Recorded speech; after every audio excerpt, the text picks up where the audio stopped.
திருக்குறள் சிந்தனை. உயர்ந்த சிறப்புகளை அருள்கின்ற பெரும் செல்வம் பெறுவதாயினும் பிறர்க்கு இன்னா செய்யாமையே தூய நல்லோர் பண்பாகும். மண்ணுயிர்க்கிறங்கி எப்போதும் இனியவற்றையே செய்கின்ற நல்லோர்கள் தவ முனிவராய் மாசற்ற முனிவராய் உயர்ந்து திகழ்கின்றார். பிறர்க்கு இடையூறு செய்கின்றவர்கள் தமக்கே கொடிய துன்பங்களை உழைத்து கொள்கின்றார். செய்த தீவினை செய்தவனை விடாமல் துரத்தி வந்து பற்றி கொள்கிறது.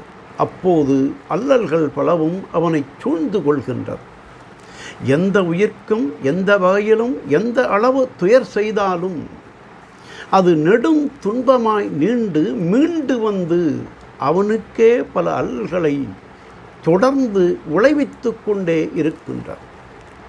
ஆகவே அரிய பெரிய செல்வங்களை பெறுவதாயினும் பிறர்க்கு இன்னா செய்யாமையே உயர்ந்ததாகும் என்றும், பிறர்க்கு துன்பம் செய்கின்றவர் உம்முயிர்க்கே துன்பம் செய்து கொள்கின்றீர் என்றும், இன்னா செய்யாமையே எண்ணறிய பெருஞ்செல்வம் என்றும் தெய்வப் புலவர் இன்னா செய்யாமை அதிகாரத்தில் சிறப்பீனும் செல்வம் பெறினும் பிறர்க்கின்னா செய்யாமை மாசற்றார் கோள் என்றார்.